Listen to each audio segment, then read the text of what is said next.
Teoría sociocultural de Vygotsky. Vygotsky nace en 1896 y muere en 1934.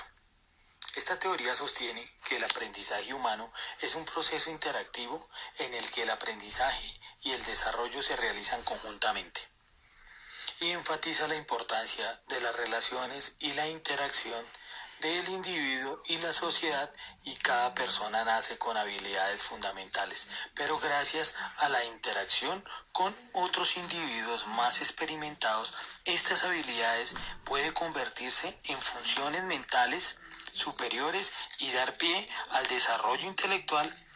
Así Vygotsky denominó este nivel desarrollo potencial, a lo que el niño puede llegar a ser con ayuda de otros.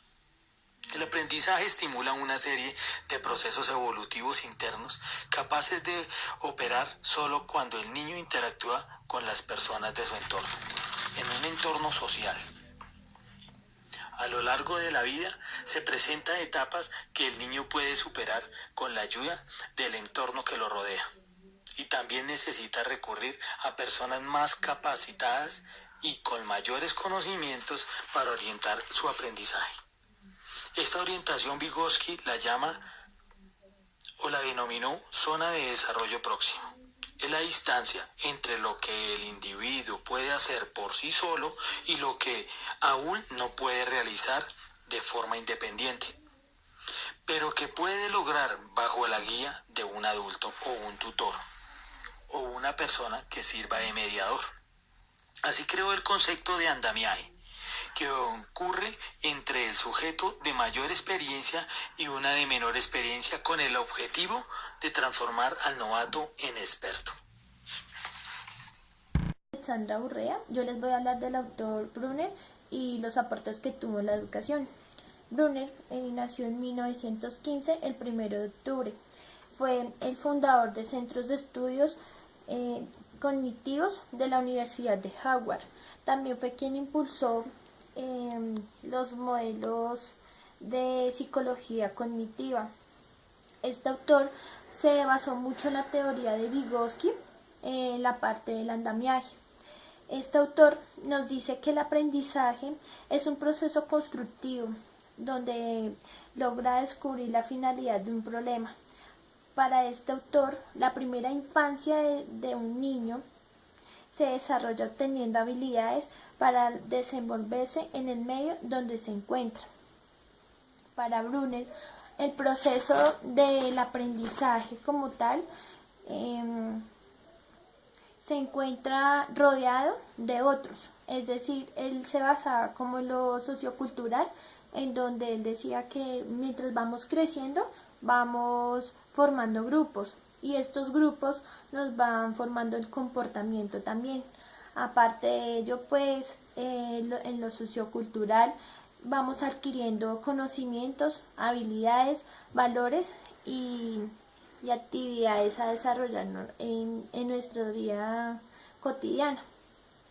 Este autor se enfoca en la construcción del conocimiento, donde se le da la oportunidad a quienes están aprendiendo de adquirir sus propios saberes, donde este autor también nos dice que el profesor o el docente es una figura muy importante, es un símbolo para los estudiantes, ya que ellos se identifican con él o también se comparan. En sí, el aporte más importante de Brunner fue el aprendizaje por el descubrimiento, donde los estudios deben ser estimulados a descubrir por sí solos, donde aprenden a dar su propio punto de vista según lo experimentado. Y pues bueno, esto fue como lo más relevante que tuvo este autor acerca de la educación. Joseph Nova es un educador estadounidense, profesor de la Universidad de Cornell. Es conocido por desarrollar la teoría de los mapas conceptuales. En su teoría propone que construir significados implica pensar, sentir y actuar, y que estos aspectos hay que integrarlos para construir un aprendizaje significativo. y aparte para crear nuevos conocimientos.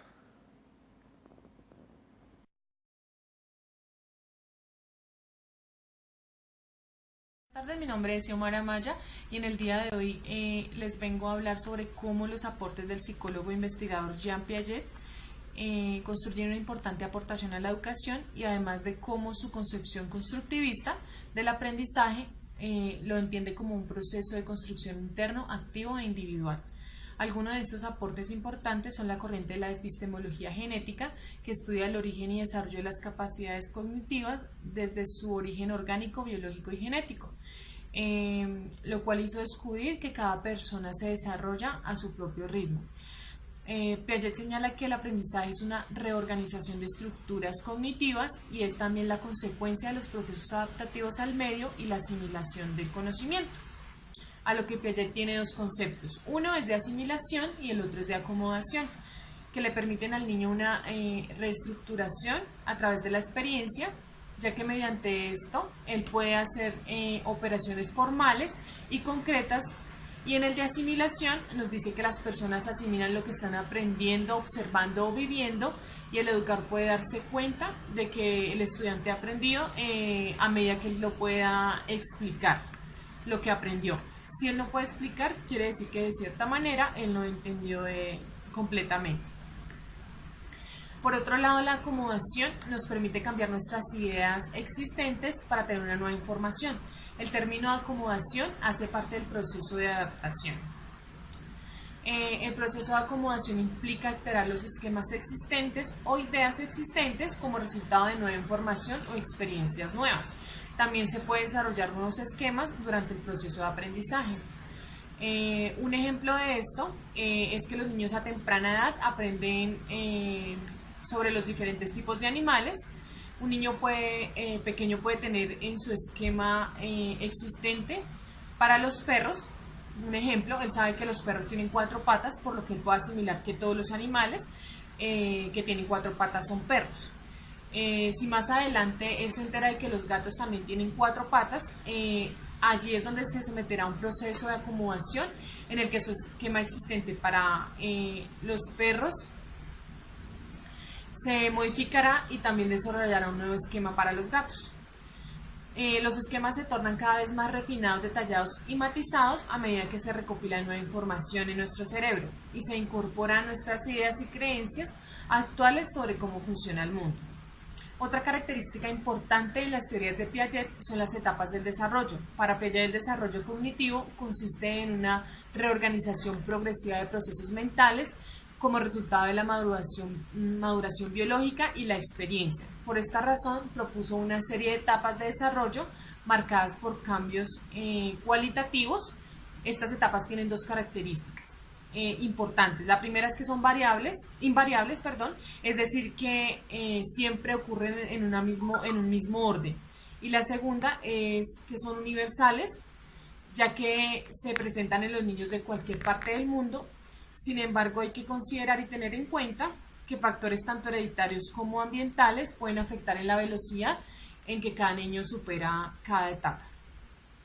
Por otro lado, los grandes aportes de Piaget a la educación actual fue el haber dejado fundamentado que los primeros años de educación preescolar en el niño, el objetivo que se quiere es alcanzar el desarrollo cognitivo, o sea, el aprendizaje, respaldado y complementado por su familia, quien ha enseñado y estimulado al niño, dándole a aprender algunas reglas y normas que él más tarde permitirá al niño asimilar un entorno escolar.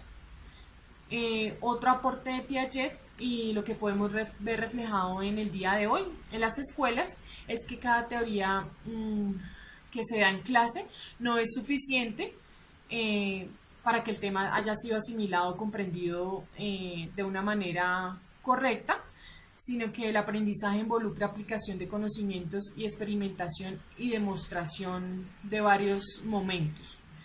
La meta principal de la educación es formar personas que sean capaces de hacer cosas nuevas, no simplemente repetir lo que ya por generaciones nos han enseñado, sino también que sean seres humanos creativos, inventores y descubridores. La segunda etapa de la educación o la segunda meta de la educación es la de formar mentes que sean críticas, que puedan verificar e ir más allá y no aceptar todo lo que se les ofrece o se les dice.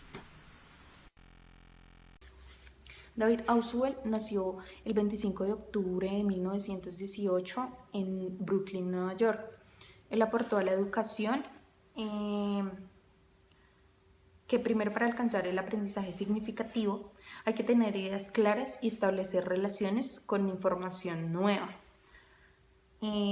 Para esto, el maestro tiene que entender y conocer el conocimiento que tiene el alumno para que el aprendizaje sea mucho más fácil y la planeación de sus clases sea lógica y entendible. También dice que él debe organizar los materiales de la clase lógicamente. ¿Para qué? Para que el conocimiento le llegue más fácil al estudiante, y también pone como factor fundamental la motivación en el estudiante, porque si no hay motivación, no hay interés en la clase y no hay el interés de aprender. Dice también Ausubel que hay que crear modelos dinámicos de aprendizaje. Puede ser por medio de dibujos, puede ser por medio de esquemas o de mapas conceptuales. Esto hará que la información llegue más fácil al estudiante y que los conocimientos sean más concretos. Los tipos de aprendizaje que él propuso fue el aprendizaje por medio de representaciones, que es cuando se adquiere el vocabulario, el aprendizaje por medio de conceptos, que se obtiene a través de las experiencias concretas, y el aprendizaje de proposiciones, cuando realmente se conoce el significado de los conceptos, es decir, cuando el conocimiento ya es más claro. Ya habiendo visto los aportes significativos que nos dieron estos 4 personajes a la educación, concluimos que Vygotsky nos da un aprendizaje esencial, que es el de la teoría sociocultural, la cual nos da el proceso del andamiaje. Cuando un profesor, un docente o un adulto acompañan al niño en su proceso educativo. Piaget nos da su teoría cognitiva en cuanto a que cada individuo aprende a su ritmo, esto con procesos de asimilación y acomodación. Nos invita a crear currículos de acuerdo al nivel de desarrollo de cada individuo. A su vez, él nos da la teoría del aprendizaje significativo, la cual concibimos o adoptamos después de un concepto base y un conocimiento nuevo. Al integrar estos dos, nos da el aprendizaje significativo. Para Brunner, él concibe la sociedad y la cultura como un proceso de intercambios de aprendizaje mutuos. Para él es importante el desarrollo y los procesos de aprendizaje por forma o por parte del descubrimiento de cada individuo.